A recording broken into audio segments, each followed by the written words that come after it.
नमस्कार। डिबेट अब तक में एक बार फिर आपका स्वागत है और मैं हूं दर्शपण गुप्ता। कुछ दूर से सोशल मीडिया पर एक बहुत बड़ी खबर चल रही है, प्रेसिडेंट ट्रंप और यूक्रेन प्रेसिडेंट की डिस्कशन। और यहां तक लोग समझ नहीं पा रहे कि इतनी बड़ी डिस्कशन, इतनी हार्ड डिस्कशन जो है वो भी व्हाइट हाउस में हो रही है। क्या रीजन हो सकता है? क्या ट्रंप के आने के बाद अमेरिकन फॉरेन पॉलिसी सारी की सारी चेंज हो गई है, या ट्रंप पूरे विश्व पे हावी होना चाहता है? इस बात की हम जानकारी लेंगे। हमारे साथ है ब्रिगेडियर विजय सागर धीमान साहब। विजय साहब, आपका बहुत बहुत स्वागत है। Thank you Adarsh ji, pleasure to be on your show as always. Brigadier साहब, आपने भी देखा, सबने देख रहे हैं, ट्रंप और यूक्रेन प्रेसिडेंट जिस तरह से डिस्कस कर रहे हैं।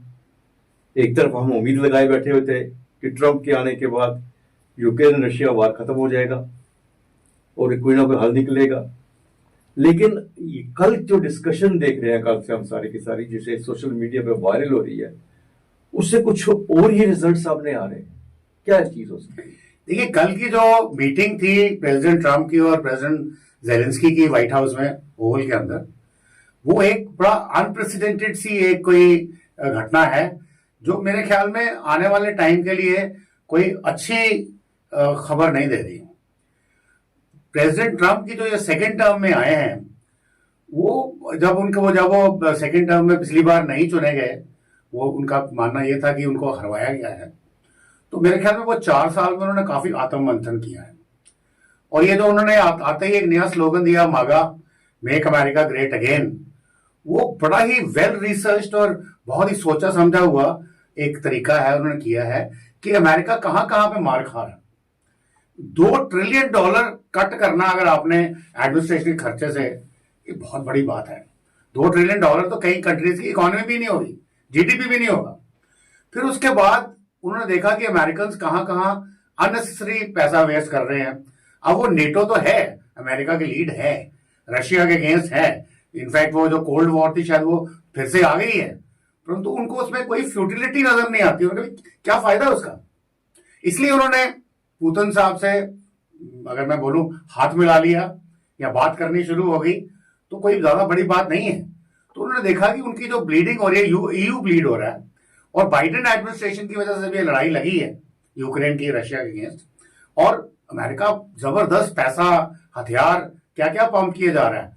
तो बाइडेन ने आके जो ये शुरू कराया था, ट्रंप ने आके देखा कि भैया ये हम इतना कुछ दे रहे हैं, वापस क्या आ रहा है। अच्छा, अभी मजेदार बात यह है कि एनर्जी क्राइसिस की बात चलती है। एनर्जी के लिए तो अमेरिका के पास पूरे oil reserves, gas reserve America के सारे सलामत हैं, वो उन्होंने यूज ही नहीं किए। कहा जाता है कि इन्वायरमेंटल कंसर्न के लिए नहीं यूज किए, पर ये इनकी मास्टर स्ट्रोक थी कि दुनिया का ऑयल खत्म हो जाएगा, हमारा चलेगा। परंतु ऑयल तो चल जाएगा, पर बाकी जो रेयर अर्थ मिनरल्स हैं, मोलिब्डेनम है, यूरेनियम है, ऐसी जो चीजें जो स्पेस में चाहिए या न्यूक्लियर बॉम्ब में चाहिए, वो कहां से आएंगी? वो तो अमेरिका के पास नहीं है। तो इसमें ट्रंप साहब को ये मागा के अंडर अमेरिकन को अगर फेवर करना है या अमेरिका को ग्रेट बनाना है, तो वो मिनरल्स चाहिए। हालांकि वो जो मिनरल्स जो हैं यूक्रेन के अंदर, उसमें से ऑलमोस्ट 3/4 जो है वो ऑलरेडी रशिया ऑक्यूपाइड कब्जे में है। पर फिर भी उन्होंने बोला कि भाई अब ये पैसा बंद करें, और जितने नेटो कंट्रीज हैं, जो ईयू वाले हैं, नेटो के मेंबर्स हैं, वो अपना जो ऑब्लिगेशन है पैसे की, वो तो दे नहीं रहे, तो उसका सारा पैसा अमेरिका को देना पड़ रहा है। तो क्यों दे अमेरिका? Rightly so. और उसके बदले में जो उनको रेयर अर्थ मिनरल्स चाहिए, जो यूक्रेन के पास हैं।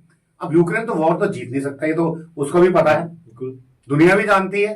हालांकि उनको थोड़ा बहुत, वो पहले अमेरिका पंप करता था, बाइडेन पंप अप करता था, या उनकी डीप स्टेट करती थी, या थोड़ा बहुत फ्रेंच ने बोला, या जर्मन ने बोला, या इवन यूके ने बोला, या तो ईयू वालों ने बोला थोड़ा बहुत, जो उनकी leadership. But that is not enough. तो उन्होंने ये प्लान बनाया कि भाई एक डील साइन करो, आप अपने जो रेयर अर्थ मिनरल्स हैं वो हमें दे दो, एंड सो दैट हमारी प्रोग्रेस ना रुके, बाकी आपका पीस करा देते हैं। वो भी कहते नजर आए हैं कि भाई there is a war on, 2000 लोग इधर मर गए, 2 उधर मर गए, मैं चाहता हूं ब्लडशेड बंद होना चाहिए। पर जेलेंस्की कहता है कि मुझे पोस्ट वॉर सिक्योरिटी गारंटीज दीजिए, मुझे नेटो का मेंबर बनाइए। वो कहते हैं नेटो का मेंबर तो आपको बिल्कुल नहीं बना सकते, क्योंकि उसी वजह से तो लड़ाई शुरू हुई है। बिल्कुल। तो अगर वो नेटो मेंबरशिप की बात नहीं होती तो रशिया को क्या जरूरत थी करने की उसके ऊपर। परंतु अब रशिया के पास रीजन है, क्योंकि जो इलाके उन्होंने अंडर ऑक्यूपेशन लिए हैं वो रशियन स्पीकिंग लोग हैं। वो कह रहे हैं कि उनको ट्रांसफॉर्म कर दिया, वो रशियन स्पीकिंग लोग थे, रशिया के साथ उनकी एफिनिटी है। मुझे नहीं लगता कि वहां पे कोई इंसर्जेंसी की बात हो सकती है जैसे बोला जा रहा है। लेकिन एक बड़ी बात है बरिट साहब कि व्हाइट हाउस जहां पे चिड़िया भी पर नहीं मार सकते जैसा कहते हैं, और वक्त की सिक्योरिटी और वहां का जो फुटेज बाहर आना, ये बहुत बड़ा मायना रखता है। क्या नहीं, मायना नहीं, वो शायद आपकी इंफॉर्मेशन थोड़ी सी अधूरी है। वो पूरी की पूरी जो उनकी डिस्कशन थी प्रेसिडेंट जेलेंस्की की, प्रेसिडेंट ट्रंप और वाइस प्रेसिडेंट जेडी वांस के, this is in front of media. वो मीडिया के सामने ही थी, मीडिया वाज प्रेजेंट, और वहां पे एक बड़े ही शालीन तरीके से जो डिस्कशन शुरू हुई है, और उसका सडनली जो है मूड बदल जाना, वो जेलेंस्की की इमेच्योरिटी दिखाता है। कि जेलेंस्की बेसिकली पॉलिटिशियन तो नहीं है ना, ओरिजिनली तो वो कॉमेडियन है। और वो भी एक कू करके 2014 में जो यूक्रेन के राष्ट्रपति थे उनको भगाया गया था यूएस एड की तरफ से, ताकि जेलेंस्की को इंस्टॉल करे रशिया के अगेंस्ट, क्योंकि वो भी चाहते थे कि इसको नेटो मेंबरशिप दे, ताकि नेटो का जो फुटप्रिंट है वो रशिया के बॉर्डर पे आ जाए। तो रशिया तो कभी भी उसको बर्दाश्त नहीं करता था। पर अब तो आप वहां पे उनके मुंह पे उनको बोल देते ना, वो उनको इनफैक्ट उन्होंने कुछ ऐसी बोली जो ऑब्जेक्शनेबल स्टेटमेंट थी कि हम चाहते हैं कि आप ये करें, कहते आप हमारी चिंता मत करो, हमें पता है क्या करना है, हमें मत सिखाओ। और वाइस प्रेसिडेंट ने तो बिल्कुल पहले मुंह में बोला कि डोंट बॉदर अबाउट अस। और इस तरह से जो बात बढ़ती चली गई वो जेलेंस्की साहब के समझ में नहीं आई, उनसे संभाली नहीं गई। और अल्टीमेटली क्या हुआ कि इतनी ज्यादा तलखी बढ़ गई कि जेलेंस्की को उठ के वहां से वॉकआउट करना पड़ा, जो बहुत ही अनप्रेसिडेंटेड है। और जो उन्होंने बोला कि ये डिसरिस्पेक्टफुल है, ये रूड है against the people of America, against the president of America, against the values of Oval the white house. तो वो गलत बात थी। इसका मतलब जेलेंस्की को डिप्लोमेसी नहीं आती थी। और मजेदार बात मुझे जो बार बार मैं बताना चाहता हूं, मेरे दिमाग में लग रही है कि देखिए, जब दो हेड्स ऑफ स्टेट्स में कभी भी कोई बात होती है, everything is sorted out by the diplomats at the lower level. वो ऊपर जाके सिर्फ 2-4 प्लेजेंटरी एक्सचेंज करते हैं और साइन करते हैं। तो यहां पे तो एक डिस्कशन शुरू हो गई है। तो कहां गए वो डिप्लोमेट? डिस्कशन हम कह सकते हैं मीडिया के सामने। मीडिया के सामने वो यूक्रेन के डिप्लोमेट्स क्या कर रहे थे, या फिर यूक्रेन के डिप्लोमेट सॉर्ट आउट करके गए थे और जेलेंस्की लास्ट मोमेंट पे उसको लगा कि अगर मैं ये हाँ कर दूंगा तो मेरा तो करियर ही खत्म हो जाएगा, क्योंकि सब मुझे तो हमेशा बोला जाएगा फॉर एजेस टू कम तुमने यूक्रेन को डुबोया। और फैक्ट यही है, अगर ये तलखी पहले नहीं दिखाता, अपने तेवर उल्टे सीधे नहीं दिखाता और उसको यूएस की बैकिंग नहीं होती, तो इतनी बड़ी डिस्ट्रक्शन नहीं हो सकती थी। अब यूक्रेन के अंदर बताया जाता है कि जो डिस्ट्रक्शन हुई है उसको करने के लिए कम से कम 100 साल लगेंगे। और उसके लिए मुझे उस दिन पता नहीं वो एस्टिमेट सही है गलत है, कोई 103 ट्रिलियन या कुछ सम डॉलर, ऐसे कोई रेडिकुलस फिगर थी, वो कहां से आई? और लोग सफर कर रहे हैं। और उसमें बताया जा रहा है कि कम से कम आई थिंक 50-60 लाख लोग बेघर हुए हैं, और वो कुछ लोग कंट्री छोड़ के चले गए हैं। तो मुझे समझ में नहीं आ रहा कि जेलेंस्की के एडवाइजर्स हैं कौन। अब वो कह रहा है कि पुतिन इज अ मर्डरर। अब ये एक किस्म की पॉलिटिकल स्टेटमेंट्स हैं, वो सबको पता है कि पुतिन इज एग्रेसर। अब वो बोले पुतिन हमारी जमीन छोड़ दे, वो तो सवाल ही पैदा नहीं होता, वो क्यों छोड़े? अगर उससे ट्रंप कोई उनसे बात भी करते हैं तो वो क्यों छोड़ेंगे जमीन? तो 5 की 5 शर्तें जो जेलेंस्की रख रहे हैं उसमें एक भी मानने वाली नहीं है। अगर मान लो मैं एग्रेसर हूं और मेरे पास इतना बड़ा चंक मेरे कब्जे में है, मैं कभी ना छोड़ू। बिल्कुल मैं कभी ना छोड़ू। बल्कि बोले गन बोर्ड डिप्लोमेसी जिसको बोलते हैं, वो रशियंस कर रहे हैं कि जैसे उनको पता चला कि इनकी आपस में बात हो रही है तो उन्होंने और बढ़ा दिया है, अपना हल मामले और तेज कर दिए हैं, ज्यादा से ज्यादा जो टेरिटरी है उनको वो अपने कब्जे में करें। पर एक चीज है, मजेदार बात यह है कि जैसे जेलेंस्की बाहर निकलते हैं तो फॉक्स न्यूज पे जाते हैं, तो वहां पे वो जाके फिर जब पूछा जाता है कि इस डिप्लोमेसी स्टिल देयर, कहते हैं हाँ जी मैं फिर वापस जा सकता हूं। तो अब ये समझ में नहीं आ रही जेलेंस्की का जो मूड है वो ना इधर है ना उधर है। वो इस वक्त बहुत ही कंफ्यूज हालत में है, क्योंकि वो इस वक्त एक किस्म की जंग हार चुके हैं।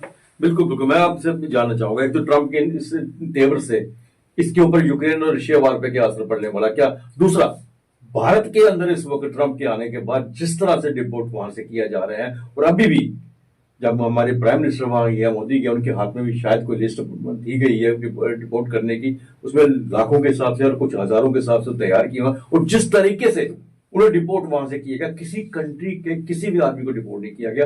क्या आने वाले दिनों में उनकी जो पॉलिसी है भारत को लेके भी ऐसी ही होगी? देखिए, दो सवाल आपने पूछे। पहले रशिया यूक्रेन वॉर की बात करते हैं। इसमें क्या है कि ट्रंप चाहते हैं कि वॉर रिक्वाइज है, और जो दूसरा पॉइंट है गारंटीज का, जेलेंस्की का, वो कहते हैं पहले वॉर रोको फिर हम गारंटीज की बात करते हैं। अब वो क्या करते हैं, कितनी करते हैं, क्या गारंटीज देते हैं, पता नहीं, पर हो सकता है ट्रंप के माइंड में कुछ हो। पर जेलेंस्की अड़े हुए कि नहीं, पहले आप रुकवाइए। अब जेलेंस्की के पीछे क्या सपोर्ट है? फ्रेंच प्रेसिडेंट मैक्रोन, वो व्हाइट हाउस में मिलके आए ट्रंप से। स्टार्मर जो है यूके के, वो मिलके आए हैं। उन्होंने अपना मुद्दा साफ कर दिया है कि अगर अमेरिका यूक्रेन का हाथ नहीं पकड़ेगा तो हम उनकी मदद करेंगे। फिर ईयू की जो उर्सुला वॉन डर लेयन है, उनकी जो प्रेसिडेंट है, उन्होंने बोला हम यूक्रेन के साथ हैं। वो इस वक्त सॉलिडेरिटी दिखाना चाहते हैं यूक्रेन के साथ कि कहीं पे रशिया हमें ना अटैक कर दे, रशिया एम्बोल्डन होकर के पूरे यूरोप पे अटैक ना कर दे और थर्ड वर्ल्ड वॉर ना स्टार्ट हो जाए। जो पुतिन अपना ट्रंप भी बार बार बोल रहे हैं कि यदि आप वॉर अभी नहीं रोकेंगे तो शायद हम लोग थर्ड वर्ल्ड वॉर की तरफ जा रहे हैं, और अगर रोक देते हो तो उसके बाद आपकी सिक्योरिटी गारंटीज की हम बाद में देखेंगे। अब अगर मैं मान लो जेलेंस्की की जगह पे होता तो मैं भी शायद ये सिक्योरिटी गारंटीज के ऊपर जरूर इंसिस्ट करता। देखिए 1994 में जब ये 91 में इनका विघटन हुआ है, तो उस वर्ल्ड में सबसे ज्यादा न्यूक्लियर वेपन्स यूक्रेन में थे। तो उस वक्त पूरी दुनिया के लोग इनके पीछे पड़ गए और ऑल वर्ल्ड पास कि आप अपने वेपन्स को डिसमेंटल करिए। और फिर 1994 में बुडापेस्ट एग्रीमेंट होता है, तो इनको बोला गया कि हम आपको पोस्ट वॉर सिक्योरिटी गारंटीज देते हैं। वो कहां दी?